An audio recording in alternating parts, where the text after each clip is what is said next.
본문은 엿새 후에 예수께서 베드로와 야고보와 그 형제 요한을 데리시고 따로 높은 산에 올라가셨더니 그렇게 시작하죠. 엿새 후에는 아마도 가이사랴 빌립보에서 베드로가 그 위대한 신앙 고백을 했던 그날부터 엿새 후가 아닐까 저는 생각해요.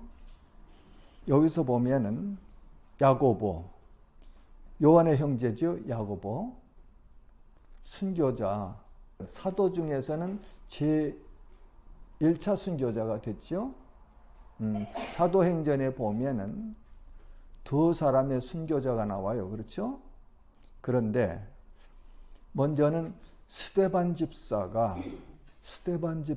복음을 전하다가 유대인들에게 돌에 맞아 죽었어요. 그렇죠? 그때 그 현장에 사울이라는 청년이 있었어요. 그렇죠? 바울 사도. 변하기 전에 사울이 거기 옷을 맡은 자로 증인으로 있었습니다. 그 다음에 두 번째 순교자가 야고보 사도죠. 사도행전 12장 1절에서 2절에 그렇게 기록되어 있습니다. 그러면서 여기 세 사도들을 데리고 예수님께서 따로 높은 산에 올라가셨더니, 이스라엘의 성지순례 가면 여기가 예수님이 변형되었던 변화산이다 하는 것이 있어요. 거기인지 아닌지 그건 우리 알 수 없지만 아무튼 경험하게 되지요.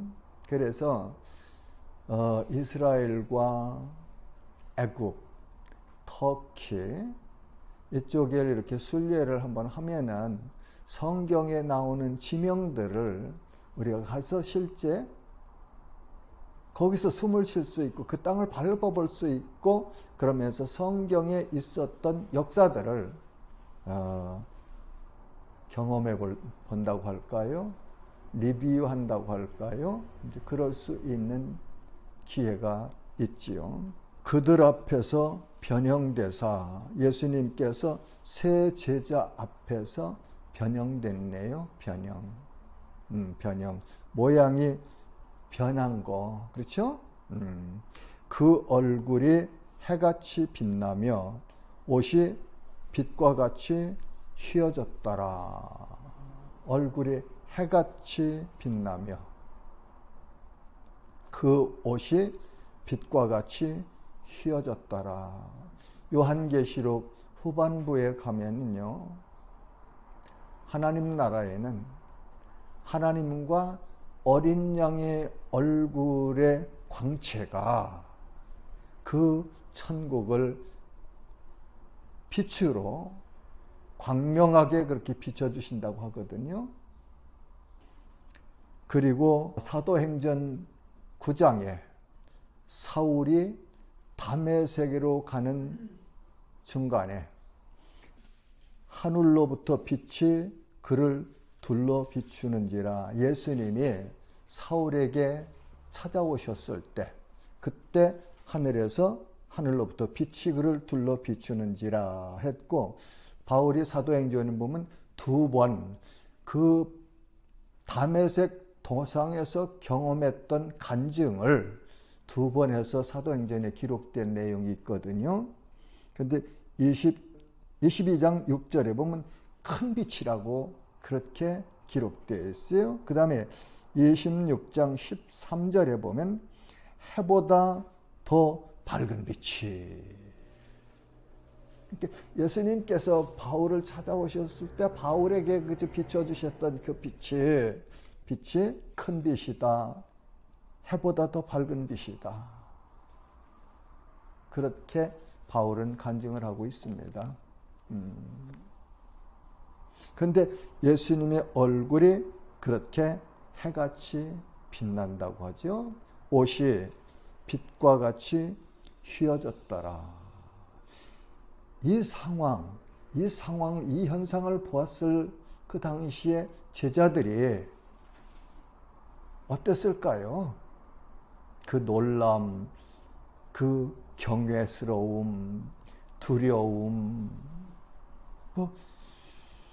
어땠을지 나는 감히 추측이 잘 안 돼요. 추측이 잘 안 됩니다.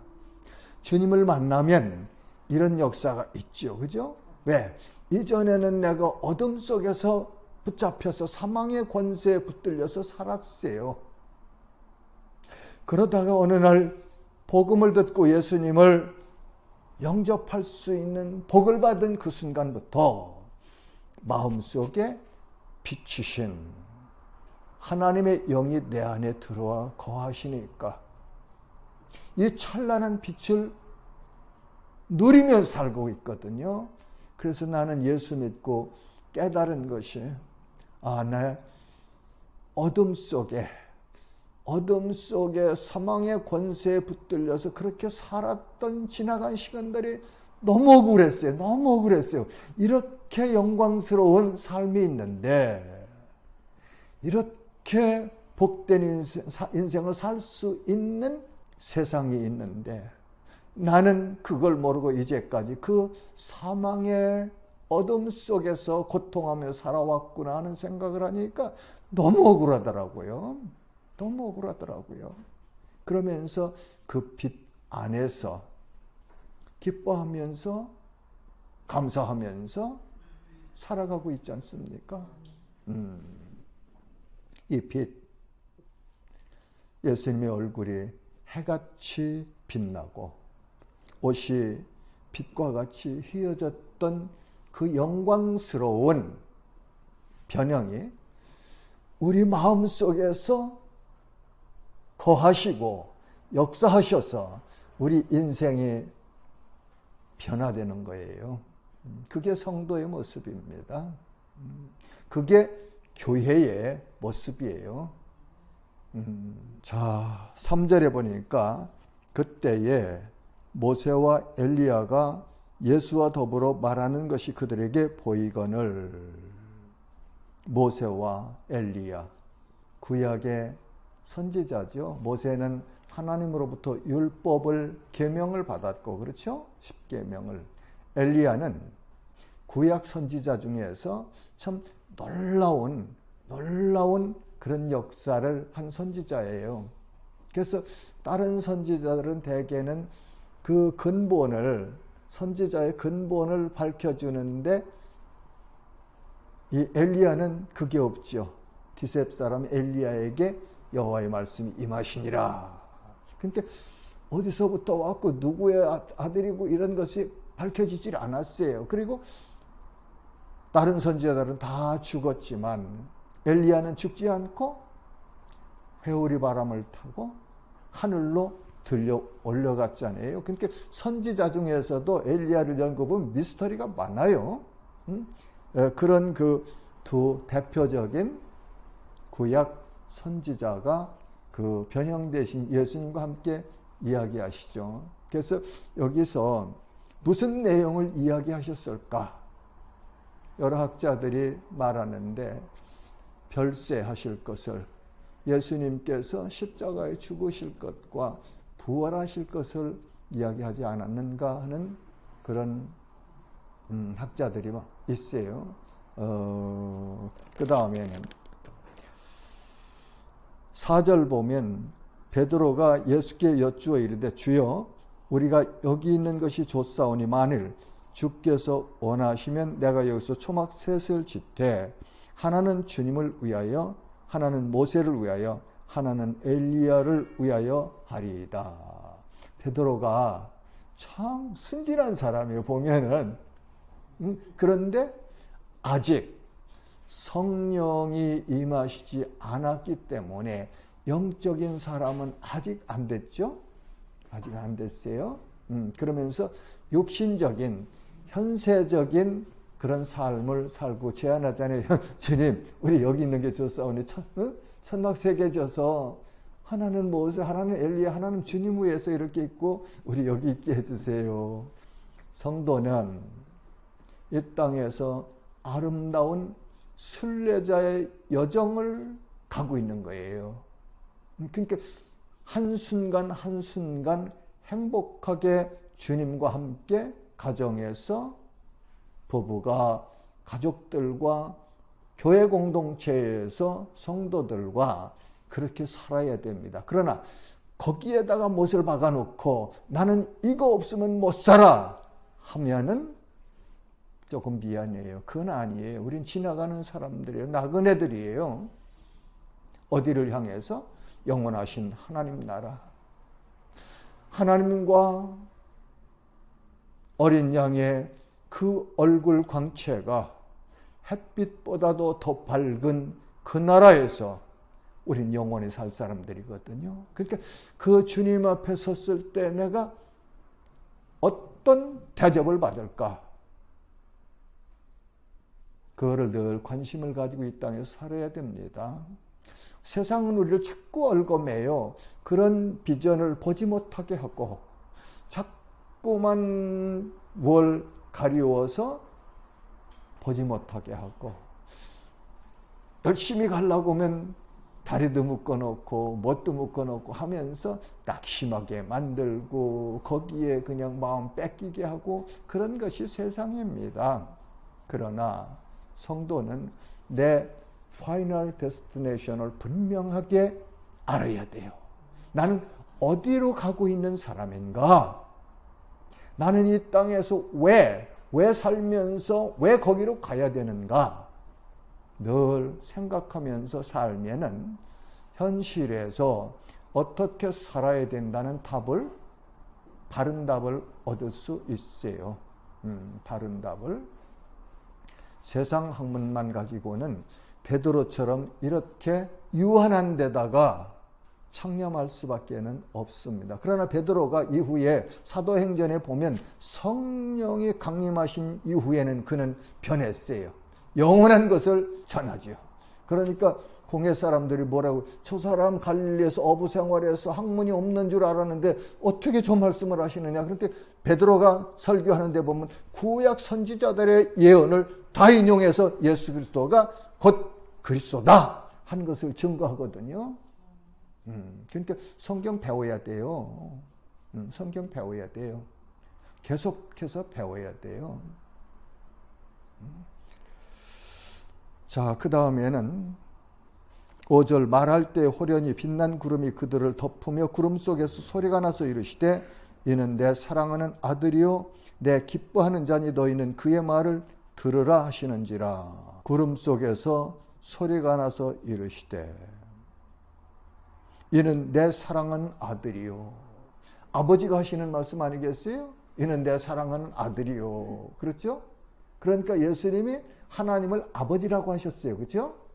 그러니까 성부 하나님께서 지금 하신 말씀이에요. 이는 내 사랑하는 아들이요 내 기뻐하는 자니 너희는 그의 말을 들으라 하시는지라. 우리는 당시 새 사도들이 들었던 말씀이고 기록하여 준 말씀이고 지금 우리에게 하시는 말씀이다. 그렇게 받아야 합니다.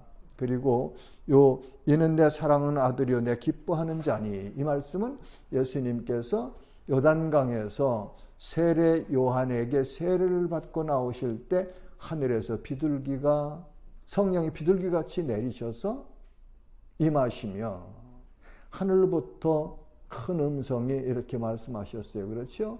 이는 내 사랑하는 아들이요 내 기뻐하는 자니라. 베드로 후서에서 보면은 1장 17절에서 18절 한번 볼까요? 지극히 큰 영광 중에서 이러한 소리가 그에게 나기를 이는 내 사랑하는 아들이요 내 기뻐하는 자라 하실 때에 그가 하나님 아버지께 존귀와 영광을 받으셨느니라. 이 소리는 우리가 그와 함께 거룩한 산에 있을 때에 하늘로부터 난 것을 들은 것이라. 베드로가 이후에 예수님이 죽으시고 부활하시고 승천하시고 오순절날 성령이 강림하여 사역을 하고 그리고 흩어져 있는 성도들에게 보내는 편지에서 그렇게 말하잖아요. 그때 그때 그 거룩한 산에서 우리가 하늘로부터 나는 이 소리를 들었다.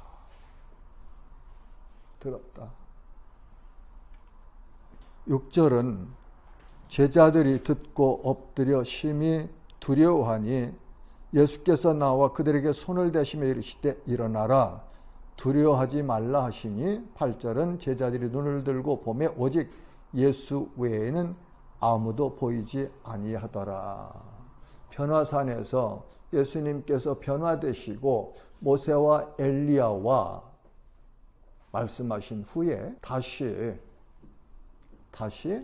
변화되기 이전의 모습으로 돌아오셨네요. 네. 그러니까 제자들이 두려워서 엎드려 두려워했죠. 그죠? 그러니까 예수님께서 손을 대시며 이르시되 일어나라 두려워하지 말라 하시니 지금도 주님은 우리를 찾아오셔서 말씀하십니다. 일어나라 두려워하지 말라 두려워하지 말라 두려워하지 말라. 왜요? 세상 끝날까지 너희와 내가 항상 함께 있으리라 하신 그 주님의 말씀이 우리에게 능력이 되는 거죠. 안 떠나신대요. 언제까지요? 세상 끝날까지. 누구와? 자기 백성과. 내게서 떠나가지 아니하신답니다. 여러분에게서 예수님이 성령께서 떠나지 아니하신대요. 그러면 됐잖아요.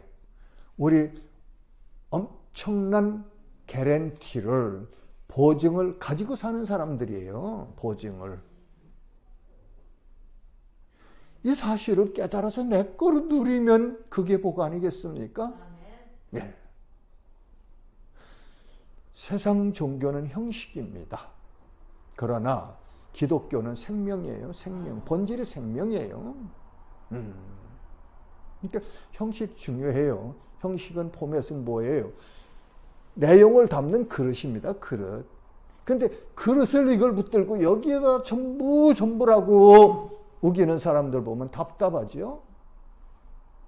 이 그릇 안에 담겨 있는 내용물이 중요한 거예요. 내용물이. 이 우리 기독교 안에 담겨 있는 생명은 예수 그리스도예요. 하나님의 생명입니다. 뭐 어쩌고 윤리적으로 그렇게 해야 돼요. 하나님이 그렇게 하라고 십계명부터 그렇게 주셨어요. 성령이 우리를 가르치면서 말씀하세요. 서신서를 쭉 보면 세상의 그 타락한 모습을 기록하면서 너희는 이전에 그런 사람들이 있는데 이제 새 사람이 되어서 거기서 나왔느니라. 누가? 성도가. 그러면서 뭐라고 하죠?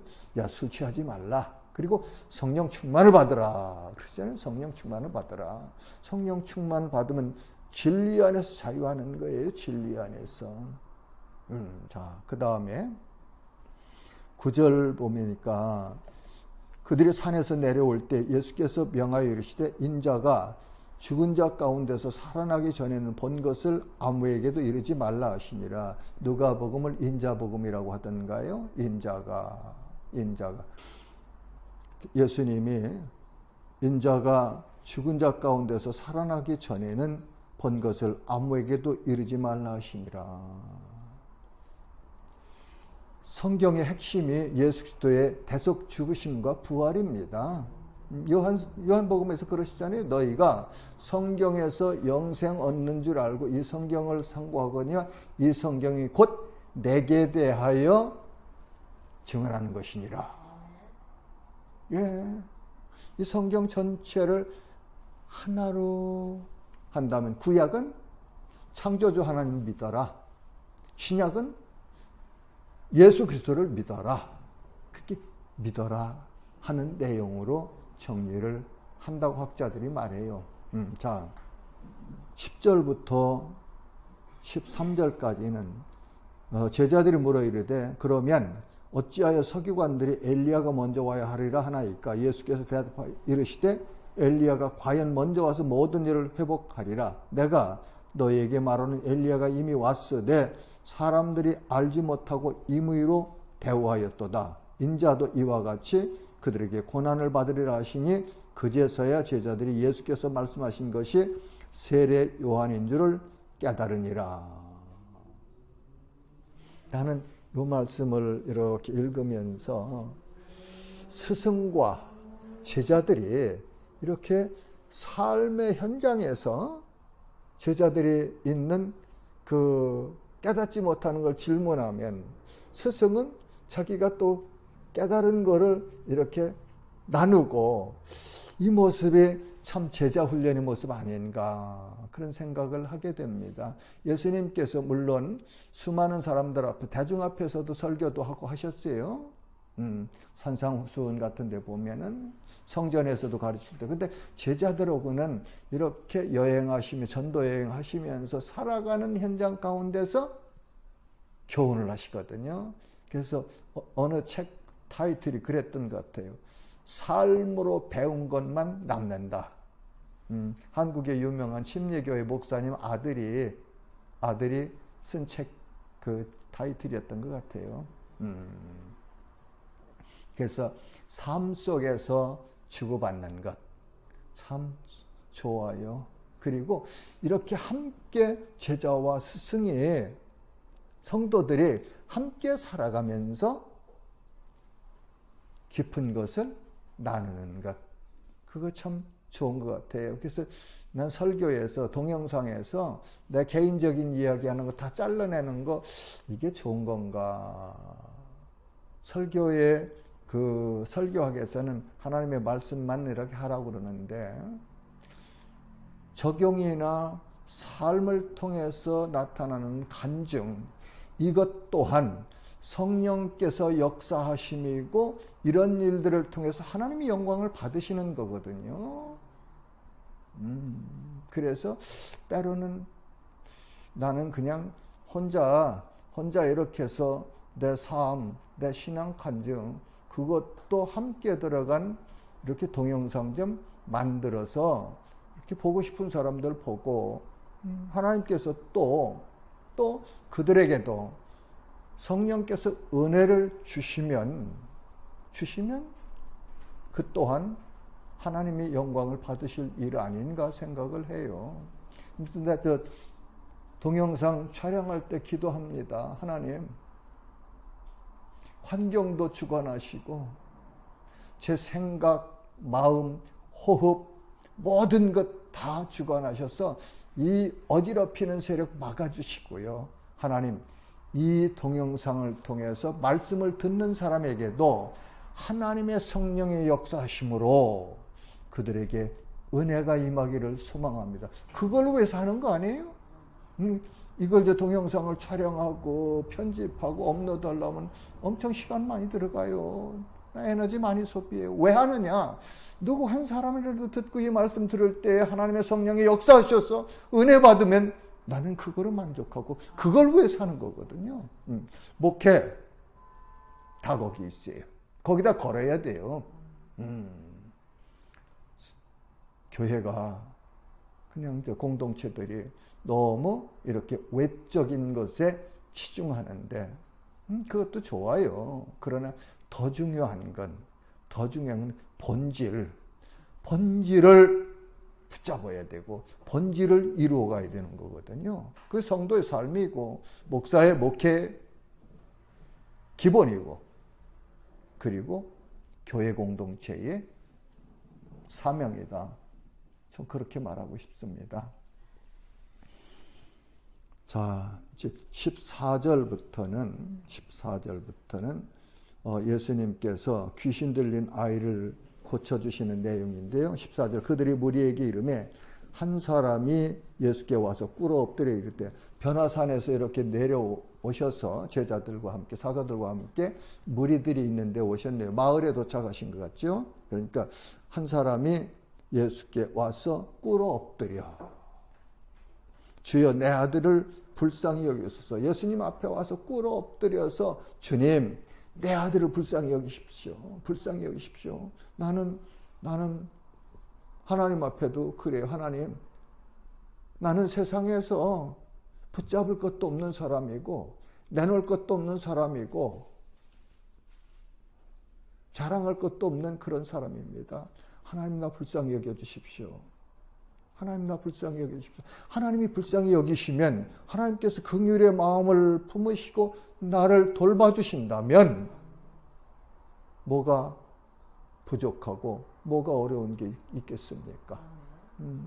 그래서 저 옛날에 부산 한번 갔을 때 해운대 쪽에 이제 이렇게 숙소가 있어서 가는데 비가 엄청 내렸어요. 그러니까 차들이 지나가면 물 탕탕 튀기고 그래서 아이고 나는 불쌍한 사람입니다. 그러니까 같이 갔던 우리 동역자가 아니 목사님 왜 불쌍한 사람입니까? 나는 하나님 앞에서 불쌍한 사람이요.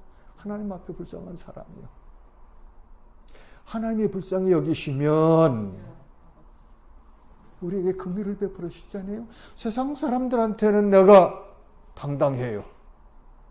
내 가진 것 없지만 내 자랑하고 비교하고 내놓을 것 없는 사람이지만 나는 하나님의 자녀고 하나님이 나와 함께 계시고 내가 하나님의 종으로 복음 전도자로 산다는 사실이 당당한 거예요. 그렇게 하면서 그 내용을 얘기하죠. 그가 아들이 간질로 심히 고생하여 자주 불에도 넘어지며 물에도 넘어지는지라 내가 주의 제자들에게 데리고 왔으나 능히 고치지 못하더이다. 이런 아들을 둔 아버지의 마음이 어떻겠습니까? 우리의 자녀들이 마치 영적으로는 이 지금 이렇게 간질 걸려서 고생하는 아들과 또 같은 그런 입장인 사람들은 없습니까? 어떻게 할 겁니까? 주님 앞에 나와서 무릎 꿇고 주님 나를 불쌍히 여겨주십시오. 내 아들, 딸들이 이런 환경인데 하나님이 고치시면 고칠 수 있습니다. 그리고 간구해야 된다고 나는 생각합니다. 자, 17절에 예수께서 대답하여 이르시되 믿음이 없고 패역한 세대여 내가 얼마나 너희와 함께 있으며 얼마나 너희에게 참으리요 그를 이리로 데려오라 하시니 믿음이 없고 패역한 세대여. 믿음 하나님을 기쁘시게 하는 단 하나 믿음이라는 그런 거예요. 여기 밑에 보면 예수님이 제자들에게 꾸짖으시잖아요. 너희 믿음이 작은 까닭이라. 믿음이 없고 믿음이 작고 그렇게 말씀하시는데 이 말씀을 내게 한번 적용해 보자고요. 내 믿음은 하나님 보실 때 어떻게 인정하실까? 이 말씀 성경에 그렇게 기록되어 있어? 그래 so what? 내게 하나님께서 나를 보실 때 내 믿음을 보실 때 어떻게 평가하실까? 이것이 중요한 거 아닙니까? 그러면 나는 그렇게 생각해요. 내가 어디 가서 이렇게 인격적으로 대접을 받으면 참 마음이 기쁘거든요. 그 별거 아니에요. 별거 아닌데도 인격적으로 남으로부터 인격적으로 대우받으면 참 기쁜 거예요. 그렇고 어떤 때는 인격적으로 이렇게 모독을 받았다 싶으면은 안 좋은 거죠. 기분 나쁜 거죠. 저 한번 어디 온양온천에 갔는데 다 끝나고 나오려고는 이제 카운터에 가서 키 주고 이렇게 이제 마무리하고 나오는데 어떤 사람이 저기 있다가 탁 들어오더라고요. 떡대가 좋아. 내가 가서 혁띠를 딱 뒤에서 붙잡고 이리 나와. 내 차례야. 근데 하나님이 불쌍히 여기셔서 그랬겠죠? 아무 소리도 안 하고 꼼짝도 없고 그냥 그렇다. 힘으로 오면 난 한 번 밀면 저기 같은데 한 4-5m 밖에 뚝 떨어질 사람은 나 기운이 없는 사람이에요. 그런데도 이건 불의거든. 왜 차례를 기다리면서 서 있는데 자기가 불쑥 들어와서 그러느냐고요. 이건 인격적인 모독이거든요. 그래서 여러분 하나님도 우리가 그렇게 인격적으로 인정을 해드리는 것이 거기서부터 믿음의 시작이에요. 그렇게 믿음이라는 것은 신뢰하는 거 아니에요? trust. 그리고 인정해드리는 거예요. 인정.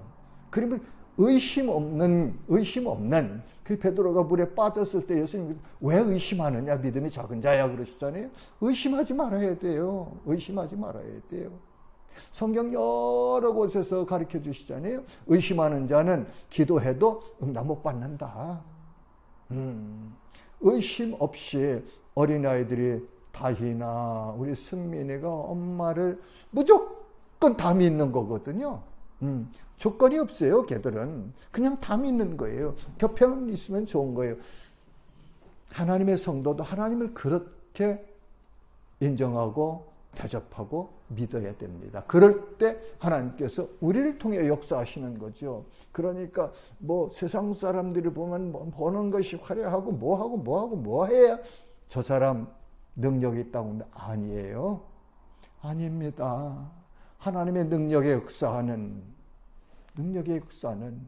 세상 사람들이 볼 때는 누추하고 별 볼 일 없지만 인정 안 해줘도 정말로 하나님을 경외하면서 그 하나님을 하나님으로 인정하고 하나님이 계신 것이 기쁜 거예요. 하나님 계신 것 그 자체로 기쁜 거예요.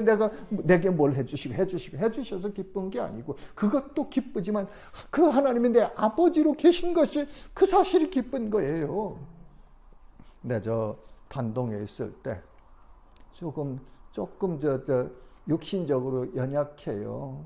그래서 참 어려운 그런 자매가 있는데 유옥자 전도사님하고 신방 가서 예배드리고 그러면 그 자매가 그래요. 정 목사는 천국 갈 수 있대. 그러면서 내가 그 자매를 통해서 배운 게 부족해도 자기가 좋아하는 것만 있으면 무조건 행복한 거예요. 자기 어머니가 나이가 30이 넘었는데도 늘 곁에 계시니까 엄마만 있으면 행복한 거예요. 그러면 늘 웃어요. 세상 사람들이 가지고 있는 기준으로 평가할 때는 웃을 일이 없지 않습니까? 육신에 그렇게 연약함이 있어서 그러고 사는데 뭘 그렇게 웃을 일이 있겠어요? 근데 엄마만 있으면 그렇게 좋아서 웃거든요.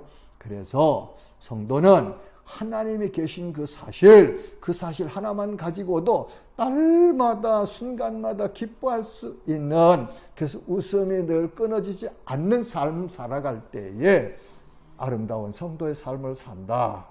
난 그렇게 깨달았어요. 자, 그러면서 18절에 보니까 이에 예수께서 꾸짖으시니 귀신이 나가고 아이가 그때부터 나으니라. 예수님이 고쳐주셨네요. 그렇죠? 간질병자, 그 고통하는 자, 아버지의 간청을 들으시고 아버지의 주님이라는 신앙 고백을 받으시고 아들을 불쌍히 여겨달라는 그 간청을 들으시고 예수님께서 꾸짖으시니까 귀신이 나가고 아이가 그때부터 나으니라. 여러분, 지금 이 시대에 우리 아이들이 멘탈이 많이 약합니다. 왜냐하면 이게 너무 소셜 뭐라고 합니까? 네트워크라고 합니까? 약간 이 안에서 못된 것들은, 잡스러운 것들은 다 있거든요. 근데 애들이 관심이 뭡니까? 호기심이 이상한 거거든, 야릇한 것, 집에서 부모님이 안 가르쳐준 것, 그런 것에 빠지다 보니까 어떻게 돼요? 여기가 조금씩들 이상해요, 약해요. 치료하는 방법은 하나님 말씀으로밖에 없어요. 그래서 내가 우리 아는 사람들 보고 그러죠. 여보, 과외 많이 보내지 마. 필요한 것은 한 가지나 이렇게 보내고, 집에 학교에서 돌아오면 아들 데리고 손도 잡고 기도하고 학교 가서 공부하느라고 너 애썼지? 그렇게 하고서 30분씩만 성경 말씀 읽어라, 같이. 그러면 성경 말씀이 너희 자녀들 영혼과 육신과 인생을 붙잡아 줄 거다. 나는 그렇게 믿어요. 너 확실하게 그렇게 믿습니다. 시편 119편, 시편 중에서 제일 길지요. 119편이? 105절. 네. 응? 105절. 105절. 예. 105절. 그렇죠. 주의 말씀은 내 발의 등이요 내 길의 빛이니이다. 하나님의 말씀이 그렇대요. 시편 기자가 성령의 감동을 받아서 기록한 말씀입니다.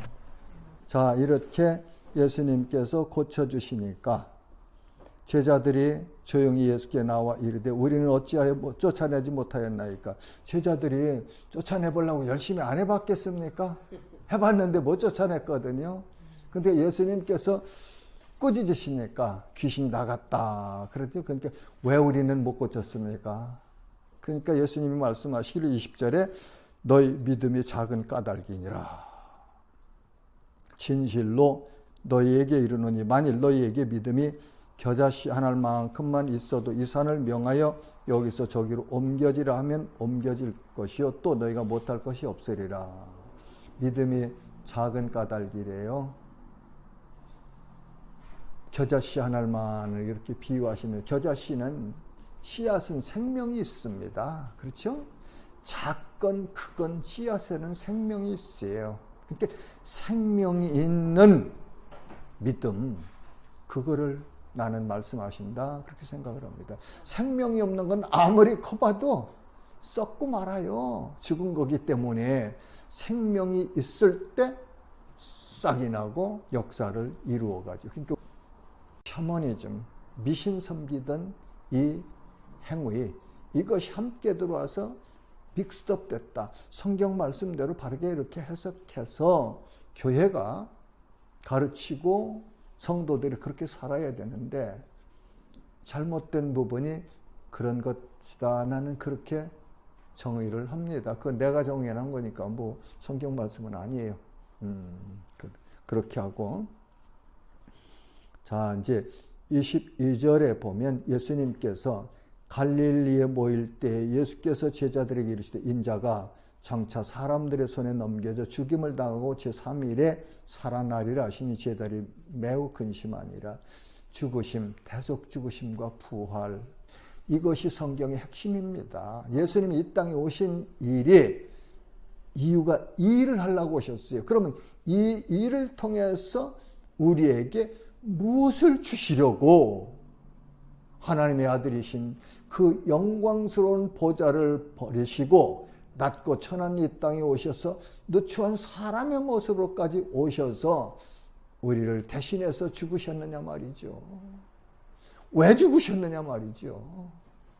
그것은 믿는 우리의 모든 죄가 하나님 앞에서 용서함 받는, 죽는, 지워지는, 도말되는, 없어지는 그런 은혜를, 복을 주시려고 죽으신 거예요. 자, 그 다음에 장사한 지 3일 만에 부활하셨다고요? 그러면 왜 부활하셨어요? 우리에게 영원한 생명을 주시려고. 영원한 생명을 주시려고. 하나님의 생명 안에 우리를 넣어주시려고 부활하신 거예요. 이 예수님의 죽으심과 부활이 뭐 감상적으로 뭐 자꾸 그렇게 치우치지 말고 이 의미가 뭔가 내게 예수님이 왜 죽으셨고 왜 부활하셨고 그로 인해서 내게 주시는 분복은 뭐고 나는 어떤 적용을 해야 되는가. 그래서 나는 어떤 존재인가를 여기서 예수님의 죽으심과 부활에서 얻어야 됩니다. 성경에 보면 예수님께서 태초에 창세 이전에 구원하기로 작정하신 자들이 있대요. 에베소서에서 1장에서 있는 말씀이에요. 그런데 그 사람들을 죄를 용서해 주시고 새로운 생명을 주시려고 예수님이 오셨고 죽으시고 부활하신 거예요. 그 속에 내가 들어갔다는 사실이 얼마나 엄청난 복이냐 말이죠. 이 복의 가치를 깨달으면 전에 공부했잖아요. 밭을 갈다가 포화가 있는 것을 발견한 그 농부가 가서 자기 재산 모두 팔아서 그 밭을 샀느니라. 뭐예요? 영생의 고귀함과 가치, 그거를 깨달은 사람은 자기 인생 전부를 거기다 걸 수 있다 하는 그런 비유의 말씀이죠. 내용이죠. 자, 이제 가버나움에서 성전세 반세겔 내는 그 일을 예수님께서 이렇게 행하신 내용이죠. 그런데 이 베드로가 나가서 성전세 받는 사람하고 대화를 했어요. 그러죠? 야, 너희 선생은 반세겔이나 성전세 안 내냐? 그러니까 낸다 하고 들어왔어요. 들어왔는데 예수님께서 예수님한테 보고도 안 했는데, 야, 베드로야, 아들이 아버지가 왕이면 세 내는 거냐? 아니죠. 면제되잖아요, 면제. 아들한테 세 받는 아버지가 있습니까? 그러니까 그 말씀은 하나님 자신이 하나님의 아들이라는 사실을 가르치면서 너 바다에 가서 낚시 던져. 그러면 처음 잡히는 고기 입 열면 거기 한 세겔이 나올 거야. 그러면 너하고 나 반 세겔씩 갖다 내라. 이 말씀이요, 놀랍잖아요. 베드로 가서 밖에 나가서 반 세겔 받는 사람들하고 일하고 들어왔는데 예수님은 현장에 안 계셨는데 다 아시고 계시단 말이죠. 그러면서 가르쳐 주시고 너 가서 낚시 던져라. 바다에 가서 낚시 던지면 처음 잡히는 고기 입을 열면 한 세겔이 있을 거예요. 근데 그대로 됐거든요. 베드로가 나가서 낚시해서 건져서 입을 열어보니까 한 세겔이 있었단 말이죠. 그래서 예수님과 베드로의 성전세를 냈다. 이런 걸 보면은 하나님은 전지하신 거예요. 전지. 모든 것을 다 아시는 분이에요. 모든 것을 다 아시는 분. 그분 앞에 예배자로 섰을 때에 내 마음속에 무엇이 있느냐? 무엇을 가지고 하나님 앞에 예배를 드리느냐? 두려운 거예요. 그러니까 난 언제 이제 요한복음 4장에서 예배에 관한 사마리아 여인과 예수님의 대화 중에서 그 설교를 한번 하고 싶은데요.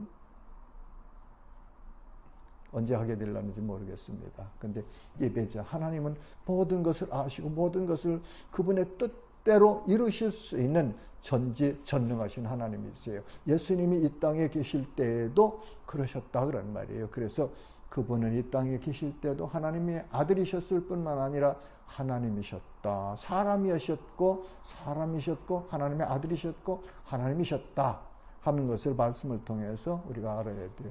자, 이제 반세겔 한번 권사님 좀 볼까요?